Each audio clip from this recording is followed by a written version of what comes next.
ನಾನು ಇದ್ರ ಬಗ್ಗೆ ನೋ ಕಾಮೆಂಟ್ಸ್. ಪಕ್ಷಕ್ಕಿಂತ ವ್ಯಕ್ತಿಗಿಂತ ಪಕ್ಷ ಮುಖ್ಯ, ಪಕ್ಷಕ್ಕಿಂತ ದೇಶ ಮುಖ್ಯ ಅಂತ ಭಾರತೀಯ ಜನತಾ ಪಾರ್ಟಿಯಲ್ಲಿ ಒಂದು ಸಿದ್ಧಾಂತ ಇದೆ.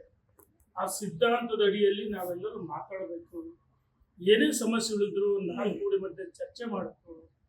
ರಾಷ್ಟ್ರೀಯ ನಾಯಕರು ಯಾವ ಸಂದರ್ಭದಲ್ಲಿ ಏನು ತೀರ್ಮಾನ ಮಾಡಬೇಕು ಮಾಡಿದ್ದಾರೆ. ಅದ್ರ ಬಗ್ಗೆ ನಾನು ಹೆಚ್ಚು ಚರ್ಚೆ ಮಾಡಿ ಇಚ್ಛೆ ಪಡಲು ನೋ ಕಾಮೆಂಟ್ಸ್.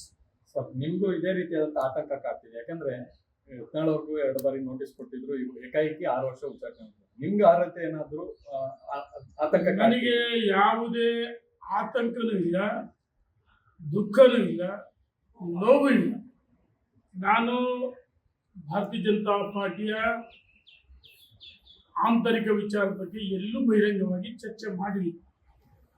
ಮತ್ತು ರಾಜ್ಯದ ಅಧ್ಯಕ್ಷರು ಅಥವಾ ಯಡಿಯೂರಪ್ಪನವರು ಯಾವುದೇ ಮುಖಂಡರುಗಳ ಜೊತೆ ನಾನು ಮಾತಾಡಿಲ್ಲ.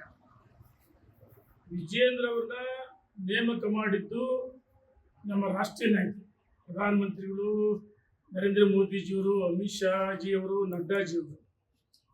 ಅವರ ತೀರ್ಮಾನವನ್ನು ಕೆಲವರುಗಳು ಬಹಿರಂಗವಾಗಿ ಟೀಕೆ ಮಾಡಿದ್ರು, ಅನಗತ್ಯವಾಗಿ ಚರ್ಚೆ ಮಾಡಿದ್ರು, ಸಭೆಗಳು ನಡೆಸಿದ್ರು.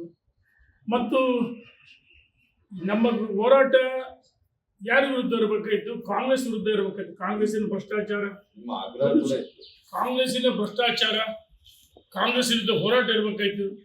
ಅದರ ಬದಲಾಗಿ ಸ್ವಪಕ್ಷೀಯ ನಮ್ಮ ರಾಜ್ಯದ ಅಧ್ಯಕ್ಷರು ಟೀಕೆ ಮಾಡಿದಾಗ ಇದು ರಾಷ್ಟ್ರೀಯ ನಾಯಕರ ಮುಜುಗರಾಗುತ್ತೆ, ಒಳ್ಳೇದಲ್ಲ, ಒಟ್ಟಾಗಿ ಹೋಗೋಣ, ಒಂದಾಗಿ ಬನ್ನಿ ಅಂತ ನಾವು ಹೇಳಿದ್ವಿ. ರಾಷ್ಟ್ರೀಯ ನಾಯಕರು ಯಾವ ಸಂದರ್ಭದಲ್ಲಿ ತೀರ್ಮಾನ ಮಾಡಬೇಕು, ಶಿಸ್ತು ಸಮಿತಿ ಅಧ್ಯಕ್ಷರು, ರಾಷ್ಟ್ರೀಯ ಅಧ್ಯಕ್ಷರು ಹೋಗ್ಬಿಟ್ಟು ತೀರ್ಮಾನ ಮಾಡಿದ್ದಾರೆ. ಆ ತೀರ್ಮಾನವನ್ನು ನಾನು ಪ್ರಶ್ನೆ ಮಾಡೋಕ್ಕೆ ಇಚ್ಛೆ ಪಡಲ್ಲ. ನನ್ನ ನೋವು ಇಲ್ಲ, ಸಂತೋಷನೂ ಇಲ್ಲ, ದುಃಖನೂ ಇಲ್ಲ. ನೀವೆಲ್ಲ ಸೇರಿ ಮಾಡಿದ್ದೀವಿ. ಒಂದು ನಾವು ಹೇಳಿದ್ದು ಒಟ್ಟಾಗಿ ಹೋಗೋಣ, ಬಂದು ಉಚ್ಚಾಟನೆ ಪ್ರಾರಂಭದ ಹೇಳ್ತಿದ್ವಿ. ಅದಾದ ನಂತರ ಒಟ್ಟಾಗಿ ಹೋಗೋಣ ಬನ್ನಿ, ನಾವೆಲ್ಲ ಒಂದು ಕುಟುಂಬ ಸದಸ್ಯರಾಗಿ ಕಾಂಗ್ರೆಸ್ ವಿರುದ್ಧ ಹೋರಾಟ ಮಾಡೋಣ ಬನ್ನಿ ಅಂತ ಹೇಳಿದ್ವಿ. ನೋಡಿದ್ದೀರಿ, ಮಾಧ್ಯಮದಲ್ಲಿ ನೋಡಿದಿರಿ, ಗೊಂದಲವಾದ ಹೇಳಿಕೆಗಳು. ಅನಿವಾರ್ಯವಾಗಿ ನಾನು ಹೇಳಿದ್ದೇನೆ, ವ್ಯಕ್ತಿಗಿಂತ ಪಕ್ಷ ಮುಖ್ಯ, ಪಕ್ಷಕ್ಕಿಂತ ದೇಶ ಮುಖ್ಯ ಅಂತ ಸಿದ್ಧಾಂತ. ರಾಷ್ಟ್ರೀಯ ನಾಯಕರು ತೀರ್ಮಾನ ಮಾಡಿದರೆ ಆ ತೀರ್ಮಾನ ನಾನು ಅದ್ರ ಬಗ್ಗೆ ಹೆಚ್ಚು ಚರ್ಚೆ ಮಾಡೋಕ್ಕೆ ಇಚ್ಛೆ ಪಡಲ್ಲ ಮಾಧ್ಯಮದಲ್ಲಿ.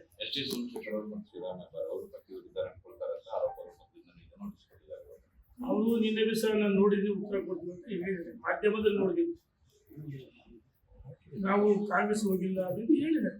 ನಾನು ಉತ್ತರ ಕೊಡ್ತೀವಿ ಅಂತ ಹೇಳಿ ಅದು ಏನು ಉತ್ತರ ಕೊಟ್ಟರೆ ಅವ್ರಿಗೆ ನೋಟಿಸ್ ಕೊಟ್ಟದ್ದು ಮತ್ತು ಉಚ್ಚಾಟನೆ ನೋಡಿ, ನನಗೂ ನೋಟಿಸ್ ಬಂದಿದೆ. ನಾನು ನಾಳೆ ಸಂಜೆ ಒಳಗಾಗಿ ಗೌರವದಿಂದ ನಾನು ಹೇಳ್ತೇನೆ, ಸ್ವಪಕ್ಷ ವಿರುದ್ಧ ಮಾತಾಡಿಲ್ಲ, ಕಾಂಗ್ರೆಸ್ ವಿರುದ್ಧ ಮಾತಾಡಿದ್ದೀನಿ. ರಾಜ್ಯದ ಅಧ್ಯಕ್ಷ ನೇಮಕ ಮಾಡಿದ್ದು ರಾಷ್ಟ್ರೀಯ ನಾಯಕರು.